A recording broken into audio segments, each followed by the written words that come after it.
Супермаркет. Автор из Линерам читает Кэт Вилд. Из записок инсайдера.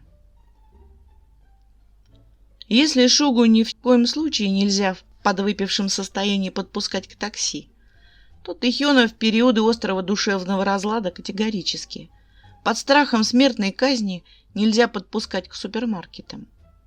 И лидер настолько хорошо это знает, что готов пойти на крайние меры, вплоть до обзвона всех супермаркетов Кореи с просьбой не впускать в свои двери человека по имени Ким Тэхён. Любого человека с таким именем, на всякий случай. И эта мысль сильно его напрягает все дни с момента выхода Чунгучева Севена. Поскольку так сложились блядские обстоятельства, что его бедного несмышленого лидера оставили присматривать за Тэхёном в Сеуле, пока остальные представители Макне Лайна окучивают Америку, а заодно и всю мировую общественность. Чем так опасен Тэхён в супермаркете, спросите вы? Тому, кто никогда не ходил с ТТ в Лотте-маркет на фоне бушующих в его инопланетной голове эмоциональных штормов, будет довольно трудно объяснить всю апокалиптичность данной ситуации. Там надо быть и лично разруливать весь этот пиздец. Потому что в чате Бантан на такой случай есть специальный код – супермаркет, при запуске которого активизируются разом все бантаны, где бы они в этот момент ни находились и чем бы ни занимались. Намджон почуял неладное еще в тот момент, когда, посмотрев клип Чунгука, Тэхён тяжело вздохнул. Крайне тяжело, даже как-то с надрывом. Что этот пиздюк себе позволяет? Глубокомысленно изрек он, ставя лайк под видео на ютубе. Ой, ну ладно, он просто за руку ее подержал, не более того. Махнул рукой лидер, вспоминая серьезный и длительный разговор Т с Хан Со Хи накануне участия девушки в съемках клипа. Особенно его детальные разъяснения, что ей делать позволительно, а что чревато мелкими травмами и стрессовыми ситуациями. Тэхён, когда в ревности, способен угрожать даже женщинам и детям. Человек на весь мир поет о том, что он собирается трахать подружку ежедневно, ежечасно, ежеминутно, ежесекундно, — спылил ТТ. Думаешь, зритель сам не додумает, куда он ее за руку потом поведет? Не кажется, ты слишком остро реагируешь, — заметил лидер, наблюдая за фырканьем Тэхёна, снова и снова скроллящего ленту Твиттера. Это я пока просто остро реагирую, — кивнул Тэхён. Вернется, вообще убью. Если или когда. В любом случае. Ты недвусмысленно сжал кулаки. Ох, в армию тебе пора, мягко попытался успокоить его лидер. Это искусство, Т. Здесь важно уметь абстрагироваться, отдать себя во власть метафор. Куда это ты собираешься? За продуктами. Мрачно буркнул Тэхён и начал остервенело скидывать в большую сумку свою спортивную одежду, пропахшую потом после тренировки. Мне срочно нужно в супермаркет. В тот день Намджону удалось отговорить младшего от непоправимого, переключив его внимание на что-то другое. Но когда они встретились в спортзале Хойба через пару дней, решимости во взгляде ТТ явно поприбавилось. Оказалось, что на днях он ужинал в одном ресторанчике с девочками из Нью-Джинс, и хозяин, думая, видимо, порадовать мембера BTS, просто на повторе крутил нецензурную версию новой песни Макне. Тэхёна это порадовало настолько, что он, истязая беговую дорожку в спортзале, в какой-то момент принялся перечислять, что конкретно он будет покупать в супермаркете и для чего ему это нужно. Это были поистине душераздирающие сведения. Поэтому Намджон, недолго думая, активировал в чате код «Супермаркет». Для продуктового шопинга Т выбрал Лотте-маркет неподалеку от старой общаги Бекета. Там ему, видимо, было комфортнее и ностальгичнее. Естественно, лидер отправился с ним, чтобы, так сказать, не оставлять стихию наедине с самой собой и попытаться хоть как-то уберечь человечество от Тэхёни покупательской способности. Неприятности начались уже на самом входе в супермаркет. Там, где у раздвигающихся дверей веселая ростовая кукла размахивала надувными руками на фоне баннера, отсвечивающая посетителям веселой чунгучей улыбкой. Тэхён остановился возле ничего не подозревающей надувной конструкции и мрачно заметил: «Конфеты рекламируем».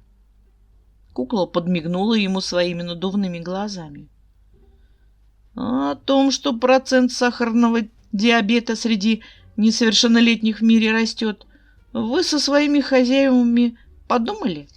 Кукле в ее надувной голове особо думать было, конечно, нечем.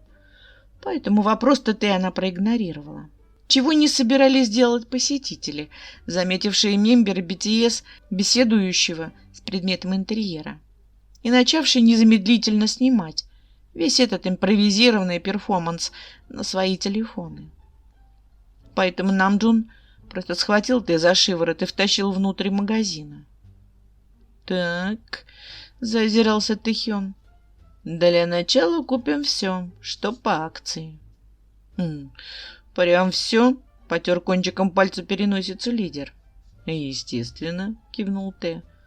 «По акции же». «А детские памперсы тебе, к примеру, зачем?» «Ну...» — Тэ развел руками. «У меня, кажется, когда-нибудь будут дети. Я же не собираюсь посвятить свою жизнь человеку, который не стесняется бегать за девчонкой на глазах у меня и всего мира. Позорище!» «Думаю, памперсы все же перебор», — улыбнулся лидер, в который раз проверяя оповещение в чате. «Куда подевались все, эй? Почему он должен один справляться с этим набирающим оборотом пиздецом? Может, просто сразу в отдел алкоголя пойдем?» «Оставим напоследок», — ехидно процедил Тэ. «Правильно. Самый пиздец должен оставаться на сладкое». В отделе «Дом, сад и огород» первым делом Тэхёна заинтересовали грабли. Довольно символично в контексте ситуации, но лидер на всякий случай озвучивать это не стал. «Смотри!» Тэ схватил самые огромные и потряс ими в воздухе. «Вот такие мне как раз подойдут. Когда я брошу всю эту дурацкую жизнь звезды, уеду в Дэгу и стану фермером. Правда, я не совсем помню, как этим пользоваться, поэтому нам надо пригласить консультанта».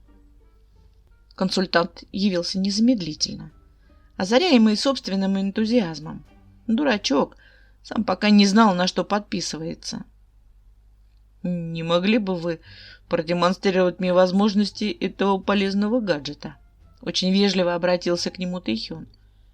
И Намджун с интересом пронаблюдал, как кустистые брови консультанта резко взметнулись вверх и скрылись под челкой.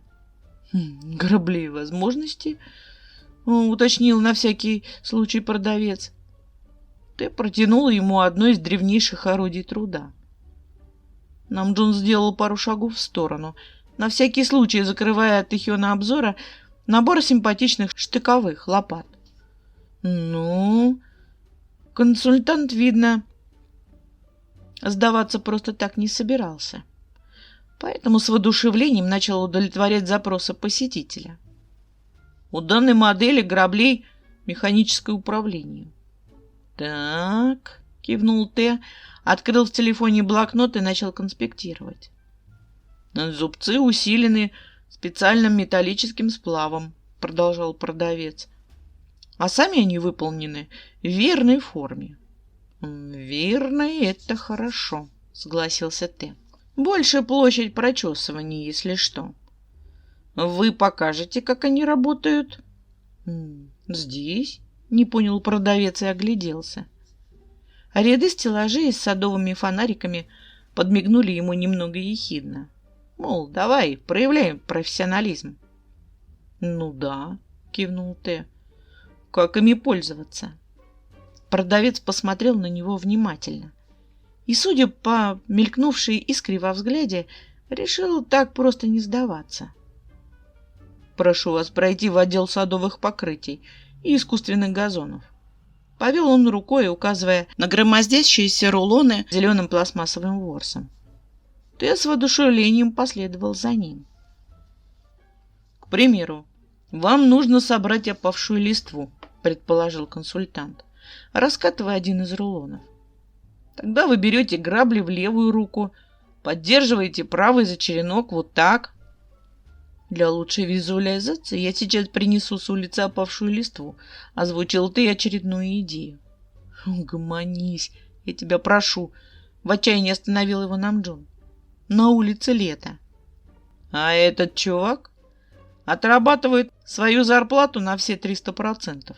Я вам скажу. Раздался за их спинами хрипловатый голос. Намджон с Тэхёном обернулись и увидели Шугу, который, прислонившись спиной к стеллажу с удобрениями, наблюдал за консультантом, все еще скребущим граблями искусственный газон.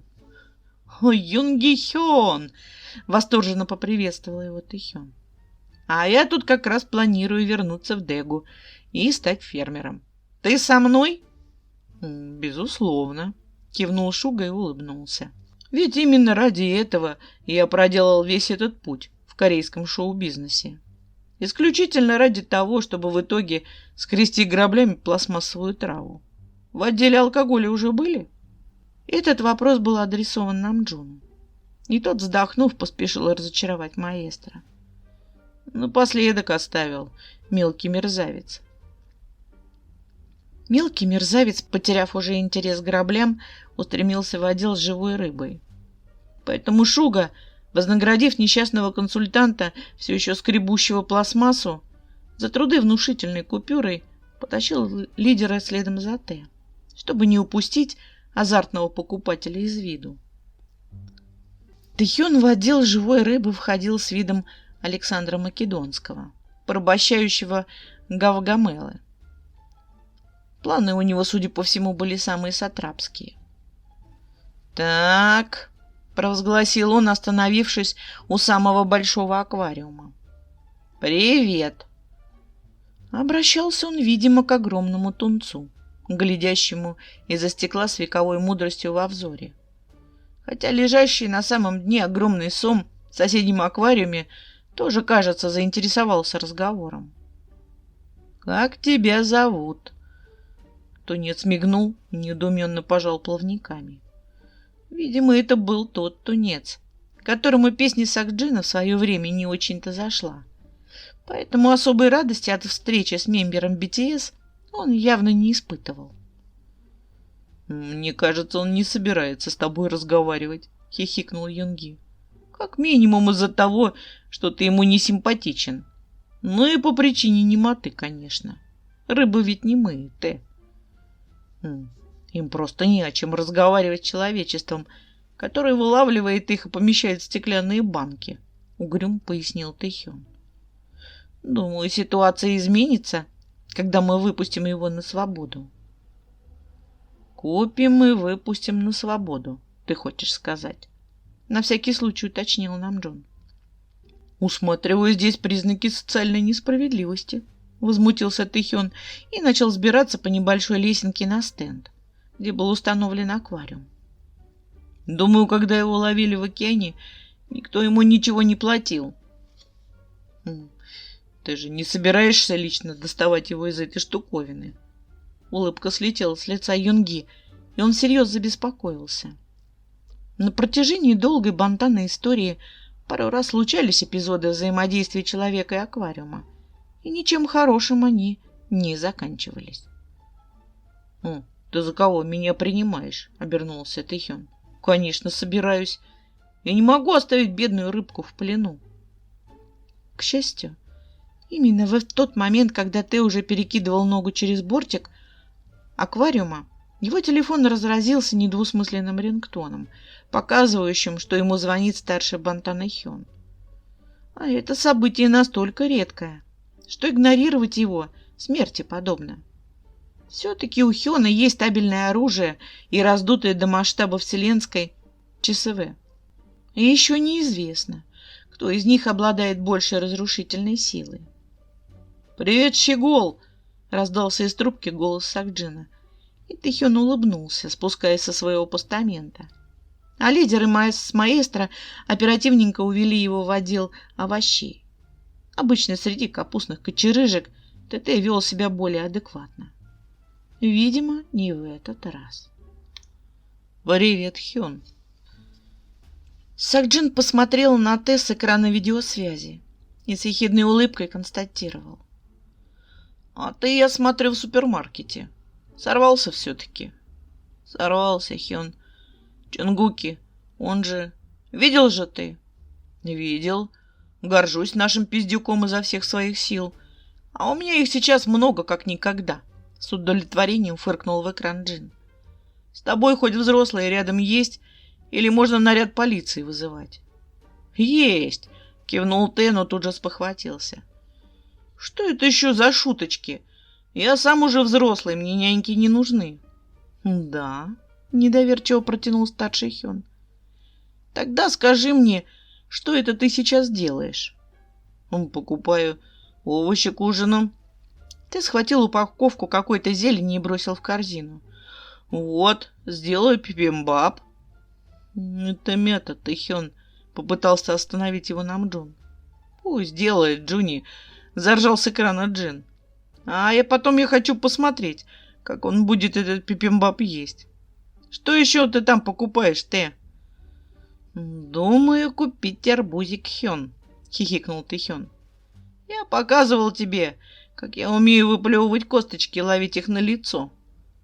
«Господи, останови его, я тебя прошу», — застонал Намджон, поворачиваясь к Шуги. «Ты, может, дома?» — попробовал вклиниться маэстро. «Джин, скажи ему». «Надо здесь. Пока арбуз свеженький», — прикрыл ладошкой лицо Хёна в телефоне Т.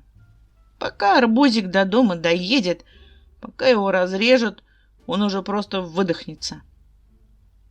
«Чё не скажешь о тебе, да, Т?» — снова заржал старший Хён. «Я смотрю, энтузиазма у тебя хоть отбавляй». Т самодовольно улыбнулся и направился в отдел со специями. «Какие из этих специй острые, Хён?» — провел он рукой с телефоном вдоль первого ряда.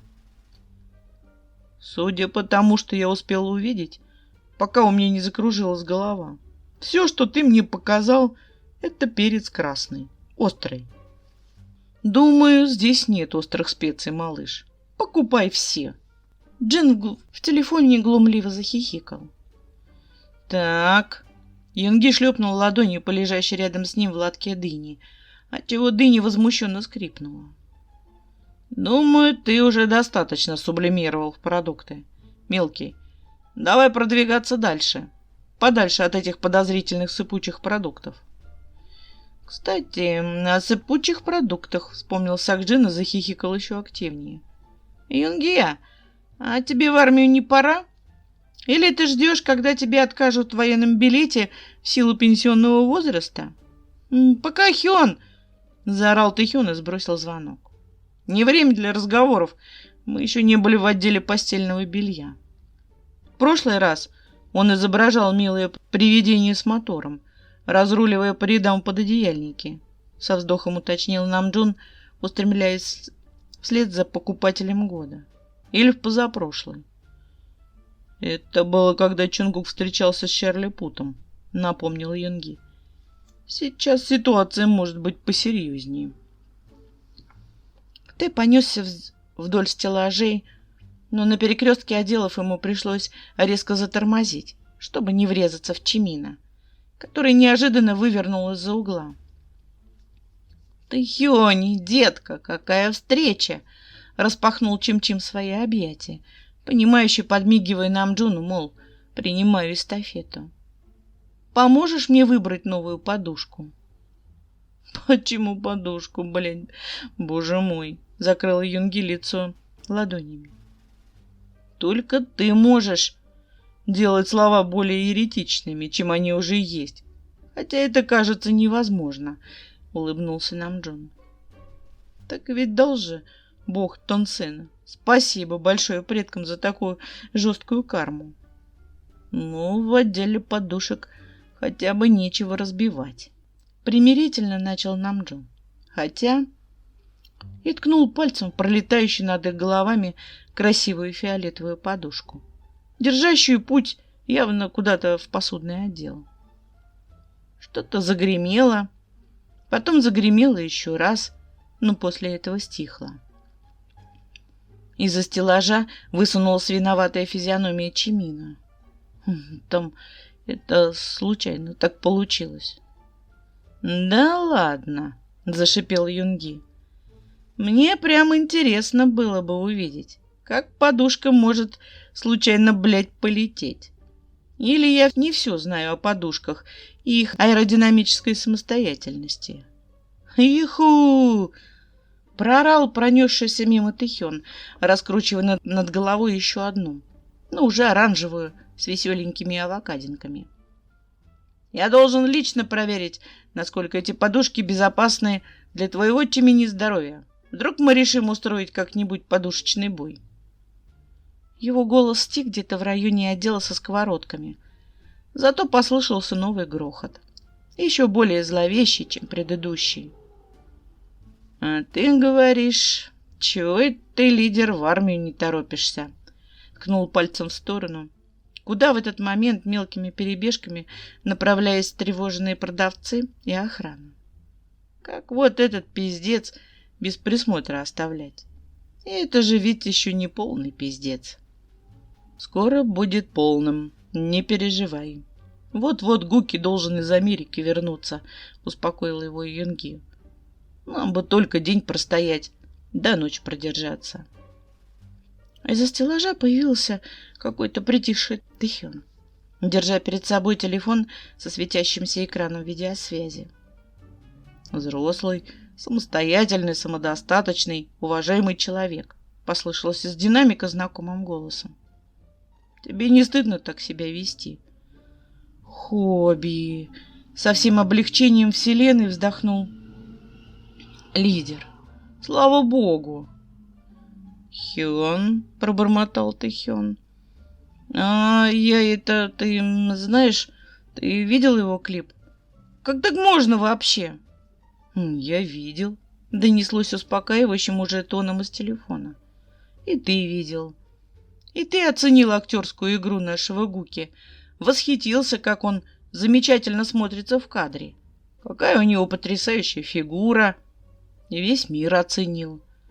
А теперь отпусти ситуацию. И не забудь похвалить малыша, когда он вернется, да? Именно так поступают ответственные, взрослые, адекватные люди. Да? Отделяют работу от личной жизни и никогда их не смешивают. Да? Да, Хён. Тебе не заплатил за тот погром, что ты устроил?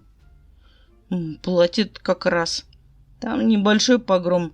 Всего 2 упаковки стаканов, а сковородки они не бьющиеся. Ну и отлично. Хобби улыбнулся в экран. А теперь скажи мне, что ты дальше будешь делать. Пойдешь домой, так ведь? Пойду домой, кивнул Тэхён. И в отдел алкоголя заходить не будешь, так ведь? Не буду. Молодец. Я тобой горжусь. Надо держать свои эмоции под контролем. Детство кончилось, гормоны отыграли. Правильно, малыш? Правильно. Снова кивнул Тэ. А теперь дай-ка телефон Намджуну. Я его вижу за твоей спиной. Голос Хобби посуровил. Намджун резко выдохнул.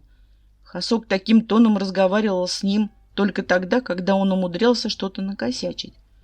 Но никаких косяков за собой он припомнить не мог. «Я здесь», — пробормотал он, беря в руки телефон и трясясь на всякий случай, как осиновый лист. «Ах ты, лидерская, твоя блядская натура! Ты мне что обещал?» Без предисловий накинулся на него Хобби.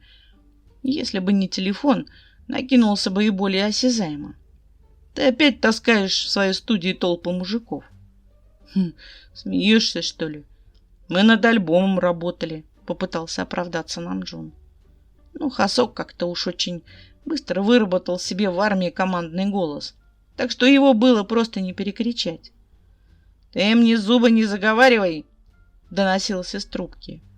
Голосом взрослого, адекватного, и самодостаточного, держащего свои эмоции под контролем, отделяющего работу от личной жизни и никогда их не смешивающего. Ты имей в виду, у меня оружие есть. Потом скажу, что самооборона, понял? Убить, может, не убью, но твою вертлявую задницу солью подстрелить — это мне как раз плюнуть. Для кого это ты там свои квадрицепсы качаешь? Пойду я, Хён, буркнул Тэ стоящему в недоумении Юнги, который вообще-то рассчитывал с Хобби поздороваться. Но, видно, не сегодня. Куда это? Опомнился маэстро. Домой?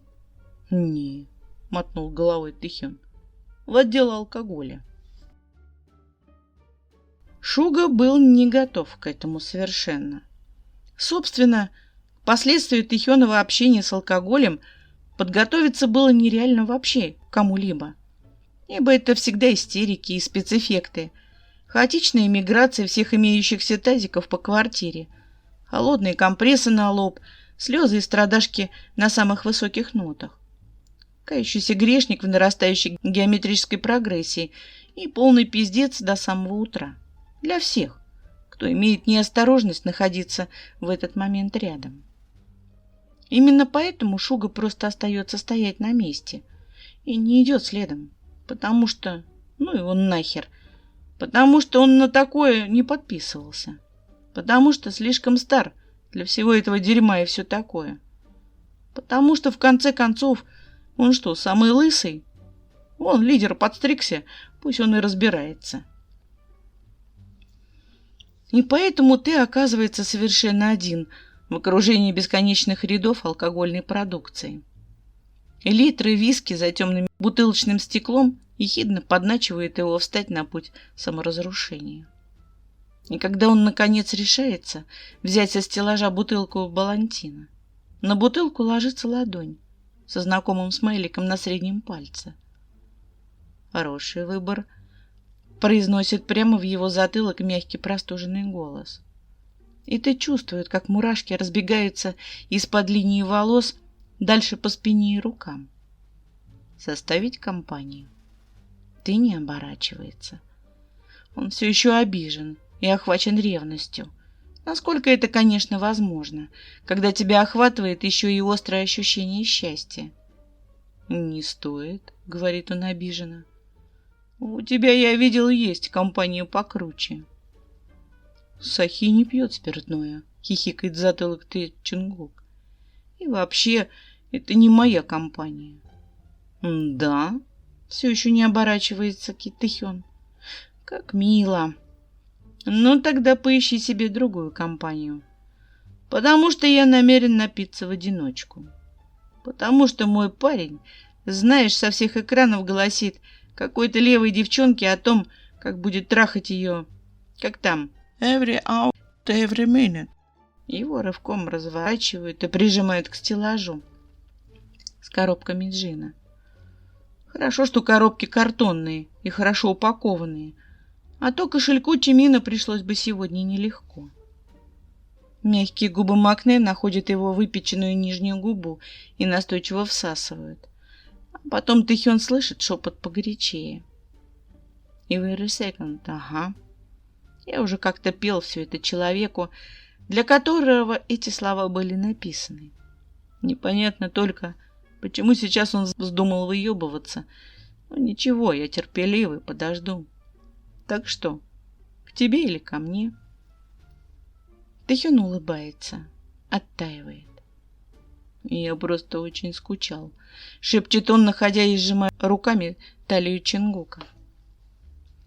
Тебя так долго не было, а все эти люди, они писали в интернете, что у тебя с ней роман, что ты с ней, ну, то самое, что пел в песне и все такое.